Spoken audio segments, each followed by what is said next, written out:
PM Modi ने कैसे global level पर भारत को चमका रखा है, उसका एक और उदाहरण आपको दिखाता हूं।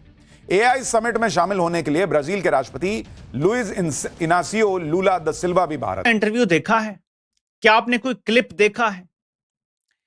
उसमें बिल आखिर पहली बार एक चीज का एतराफ हो गया है। इतने बड़े प्लान कोई सिर्फ इसलिए नहीं बनाता कि बस डील करके वापस घर चले जाएंगे। India is one of very hopeful eyes. In India, we have a country of a lot of similarities, despite the difference in the number of inhabitants. We ने बड़ा अच्छा तकरीर किया, और अच्छा क्या मतलब ये कि उन्होंने कह दिया बेसिक पोजीशन क्या है। भारत ब्राजील के बीच कई बड़े समझौते हुए हैं। ब्राजील के राष्ट्रपति लूला डी सिल्वा ने पहलगाम आतंकी हमले की निंदा भी की है और दोनों देशों ने अगले 5 साल में 20 अरब डॉलर व्यापार का लक्ष्य भी रखा है।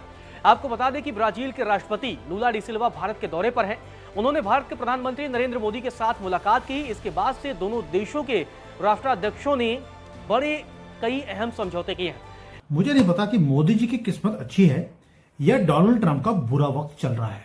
मैंने पहले भी बड़ी बार बोला है आपको कि जब किसी का बुरा वक्त होता है तो आप गली के कुत्तों को खाना खिलाते हैं। इसलिए कभी वो मुनीर को बुलाता है और कभी वो शहबाज शरीफ को बुलाता है। लेकिन देखिए, ये जो बोर्ड ऑफ पीस है ना, it was a board of joke सारा। आपने देखा था कितने हेड्स ऑफ स्टेट इस तरह बैठे थे जिस तरह किसी HSN कॉलेज की क्लासरूम में बैठे हुए हैं या किसी मदरसे में बैठे हुए हैं। सही बात है। वही तारीफ कर रहे हैं प्रेसिडेंट उसकी, ट्रंप की, उसने ये कर दिया, ये हो गया, फलाना हो गया, और तुम सारे मर गए थे यार। समझौता हुआ है वो आपको बताता हूं। अगले 5 साल में 20 बिलियन डॉलर का व्यापार लक्ष्य रखा गया है। क्रिटिकल मिनरल्स और रेयर अर्थ मिनरल्स पर समझौता किया गया है। ब्राजील ने बिजनेस वीजा को 10 सालों के लिए बढ़ा दिया है। रिन्यूएबल एनर्जी, एथेनॉल पर बढ़ेगी भागीदारी दोनों देशों के बीच। ब्राजील में डिजिटल पब्लिक इंफ्रास्ट्रक्चर सेंटर खोलेगा भारत।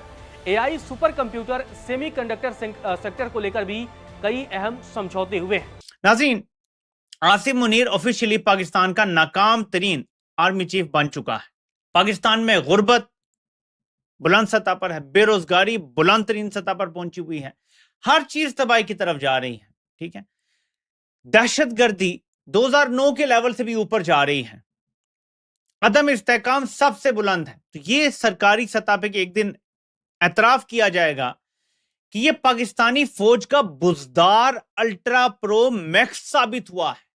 हर रोज़ पाकिस्तान के अंदर दहशतगर्दी के वाक़यात हो रहे हैं। हर दूसरे चौथे दिन हम देखते हैं। आज जो एक बड़ा वाक़या हुआ है कि पाकिस्तान की जो एक कर्नल साहब थे और उनका साथ स्टाफ था, वो गाड़ी जा रही थी मानसेरा के अंदर और वहाँ पे उनको जो है वो शहीद कर दिया।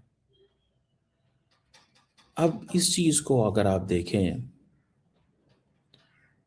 कि कहाँ पे कैसे क्या चीज़ चल रही है, आप इमेजिन करें कि अफ़गान तालिबान ने ये खुला कह दिया कि हम तो पाकिस्तान में लोग मरते रहिए, हमारा मसला नहीं है, पाकिस्तान में फ़ौज शहीद होती रही, हमारा मसला नहीं है। और हम क्या करते हैं यहाँ पे बैठ के? हम चाइना को कहते हैं, ईरान को कहते हैं, दुनिया को कहते हैं, अफ़गान तालिबान को कहते हैं, लेकिन at the end of the day हमारी कोई नहीं सुनता। हमने स्ट्राइक्स की, टीटीपी की हाइडआउट्स पे हमले किए। इंडिया ने कहा जी कि हमें बड़ी परेशानी है कि वहाँ पे सिविलियंस मारे जा रहे हैं, वहाँ पे क्रिकेट टीम जो है उसको अटैक कर दिया गया। आप ज़रा अंदाज़ा लगाएं। एंड नाउ सिचुएशन ये है कि एक आज कर्नल साहब की गाड़ी जो है उसको हाफिज गुल बहादुर जो है उसके ग्रुप ने टारगेट किया है। ठीक है ना जी, उसने टारगेट किया and we can't say anything to them. हम उन्हें कुछ भी नहीं कह सकते। क्या हम अफगानिस्तान के अंदर क्या गुल बहादुर जो ग्रुप है, ये जो बन्नू में हमला हुआ है, टू होम वो कॉल एज फितना अल खारिज, और उन्होंने जिम्मेदारी कबूल की है।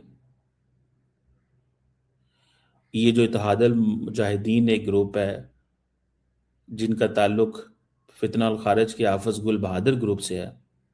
के बाद जनरल जिया साहब आए, तो रिलीजियस एक्सट्रीमाइजेशन हुई, हमारा सिलेबस बदला गया, इंडिया के खिलाफ हेट्रेड क्रिएट की गई, स्पेशली जब बंगाल अलहदा हुआ तो उसके बाद पाकिस्तान का बेड़ा गर्क हो गया। जब से हमने मुजाहिदीन क्रिएट किए, सोवियत वार में हिस्सा लिया। देखें, जंगों में हिस्सा लेना और बात है, और जब आप पूरी कौम का माइंडसेट चेंज करते हैं ये एक और बात है। ठीक है, जैसे ही हमने मुजाहिदीन तैयार किए तो उसका हमारा क्या हुआ कि सोसाइटी रेडिकल हो गई, ये बना। तो पाकिस्तान अब तो बेड़ा गर्क हो चुका है। अब मुझे नहीं लगता कि जहाँ पे इंडिया है वहाँ पे पहुँच पाए। वो कर लें कि इंडिया जो है ना SCO का मेंबर है, आपको पता होगा, G20 का मेंबर है, क्वाड का मेंबर है, यूनाइटेड नेशन में परमानेंट सीट मिलने के चांसेस हैं। तो मतलब ये दुनिया की सतह पे उसकी ये पोजीशन है। और पाकिस्तान को देख लें, हमें ब्रिक्स में ऐड करने के लिए खुद को इतनी रिक्वेस्टें करनी पड़ रही हैं, और उसके बावजूद भी नहीं हम हो पा रहे, नहीं हो पा रहे। ठीक है, चंदे के लिए हमें कतर, UAE और सऊदी अरेबिया आए, हर 5 साल बाद पता चलता है पाकिस्तान दिवालिया हो रहा है और कंट्रीज जो है ना बचा लेते हैं कर्जा दे के। पाकिस्तान की इंटरनेशनली ये पोजीशन है। रही बात नरेंद्र मोदी की, तो मैं उसका इंटरव्यू सुन रहा था अक्षय कुमार के साथ। अच्छा, तो बड़ा डिटेल से अपनी ज़िंदगी की चीज़ें बयान करते हैं, उनका लाइफस्टाइल, उनका परिवार वगैरह सारा कुछ ना। तो एक तो मतलब वो हैं अकेले, एक साइड पे इंडिया है और दूसरी साइड पे नरेंद्र मोदी है, और ख़ुद को उन्होंने वक्फ कर दिया है खुद को। ठीक है, बाकी नेशनलिस्ट हैं, मुल्क के लिए काफ़ी उनको है, मतलब कि नमस्कार दोस्तों, जय हिंद। दोस्तों, ब्राज़ील के राष्ट्रपति और पीएम मोदी के बीच काफ़ी अहम समझौते हुए, और सबसे पहले ब्राज़ील के राष्ट्रपति ने कहा कि हम ब्राज़ील के लोगों का आस और नज़र दोनों भारत के तरफ टिके हुआ है। भारत से हमें काफ़ी उम्मीदें हैं। दोस्तों, इस बात को लेकर पीएम मोदी ने कहा कि हम ब्राज़ील के साथ हैं और ब्राज़ील के साथ ही रहेंगे। दोस्तों, जिस तरह से पीएम मोदी और ब्राज़ील के राष्ट्रपति के बीच ये घनिष्ठ मित्रता और दोस्ती का संबंध आगे बढ़ रहा है, ऐसा लग रहा है कि आने वाले समय में ब्राज़ील और भारत काफ़ी ऊंचाइयों को छुएंगे। और दोनों देशों के बीच कई अहम समझौते हुए और कई फैक्ट्रियां भारत में लगाने के निर्णय भी हुए हैं, जहां पर रेयर अर्थ मिनरल की भी बात की जा रही है, और ये भविष्य के लिए काफ़ी अहम है। और ये सब देखने के बाद पाकिस्तान चीख रहा है। दोस्तों, वीडियो पसंद है तो वीडियो को लाइक करें, शेयर करें और चैनल को सब्सक्राइब करें। उनको परवाह ही कोई नहीं है। एंड आप सिर्फ इतना अंदाज़ा लगा लें, वो कहते हैं जाओ जो करना है कर लो यार, जाओ जो जहाँ से जो होता कर लो। वो अमेरिकन को भी कहते हैं जाओ जो होता कर लो, वो पाकिस्तान को भी कहते हैं, अमेरिकन को कहते हैं अलकायदा के बंदे छोड़ो फिर तुम्हारे बंदे छोड़ेंगे। और जब वो हमें हिट करते हैं, तो वो कहते हैं अच्छा आपको कर रहे हैं ना, हमें तो नहीं कर रहे, आपको ही कर रहे हैं ना, हमें तो नहीं कर रहे। तो बात खत्म। जब हमें करेंगे तो देखेंगे हम, जब हमें करेंगे तो हम देखेंगे। तो हमें तो इस चीज की कोई परवाह नहीं है।